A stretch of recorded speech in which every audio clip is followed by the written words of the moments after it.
Здравствуйте. Я работаю заступником сільського голови села Софіївки. И позавчера я подвергся нападению прямо на рабочем месте. Был в принципе, пятером меня напали. Бывший сельский голова Копленко Александр Витальевич конкретно бил, я не видел, кто сзади держал. Наверное, стоит рассказать вкратце предысторию всех этих событий. Несколько месяцев назад состоялись в селе выборы, как и везде по всей стране. На этих выборах бывший сельский голова Копленко Александр Витальевич их проиграл. Выборы выиграл Семенюта Руслан Святославович. И я участвовал, помогал в избирательной кампании. И после завершения выборов меня пригласили работать его заместителем. С самого начала Копленко Александр Витальевич воспринял в штыки свой проигрыш, хотя это было из 344 пришедших избирателей 190 на 145. То есть и он сам признал, что выборы были проведены честно. А потом начали вставляться разные там палки в колеса, писаться заявления лживые, устраиваться провокации, провоцирование драк и прочее. По непонятным причинам уже 2-3 месяца, видимо из-за реформы, какие-то еще сложности, эти дела очень медленно расследуются.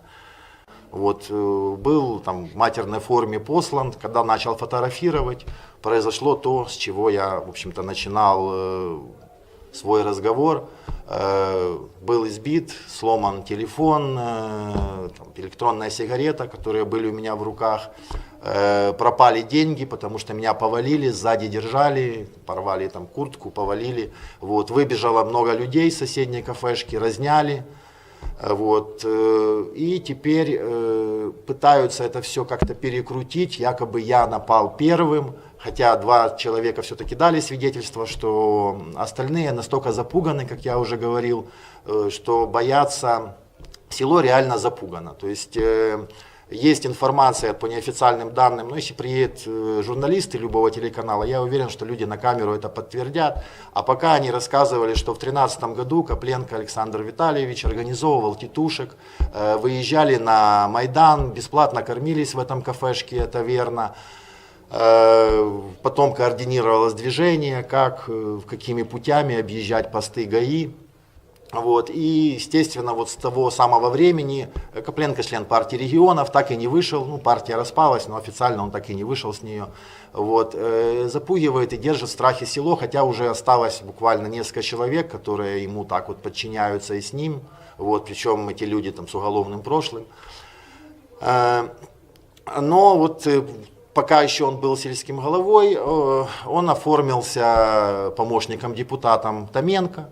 Я не знаю, в курсе ли Микола Владимирович про действия своего помощника, но это реальный бандитизм. То есть, это долго рассказывать. В общем, надо, чтобы произошла полная проверка, приехали несколько служб, Держфининспекция, то, что раньше было КРУ, УБЭПа, БОС, не знаю, как они сейчас называются, и подняли всю эту документацию, провели полную проверку и разобрались. Иначе, то есть сейчас мне сломали нос, избили, а если это спустить на тормозах, я не знаю, что будет дальше. То есть оружие люди начнут или нож совать в спину. То есть мне уже реально угрожали, что изобьют, что я там не буду жить, что посадят. Это были такие угрозы, я не придавал значения, пока не было нападения. Теперь я уже обращаюсь к общественности и к официальным лицам решить этот вопрос. На самом деле речь не идет даже о мне лично, речь о всем селе. Все село проголосовало за нового сельского голову, все село несколько месяцев жило надеждами, ожиданиями, что будут изменения, и действительно изменения уже начались. И чтобы не дать эти изменения провести в жизнь, бандитская группа во главе с бывшим сельским головой запугивает тех, кто пытается что-то изменить к лучшему в селе. И происходит просто необъяснимое, и нету реакции. Надеемся все же, что реакция на эти события будет. Хочу сказать, что обо всех этих событиях стало известно Автомайдану Черкассы и самообороны Черкассы, которые и, в общем-то, пригласили меня на съемку этого ролика и пообещали поддержку, чтобы эти все события не остались без реакции правоохранительных органов, и чтобы эта бандитская группа не осталась безнаказанной, и все это дело не было замято, как это очень часто у нас происходит в стране. Надеюсь, что, по крайней мере, хотя бы с их помощью наша новая реформированная полиция докажет, что реформа была проведена не зря.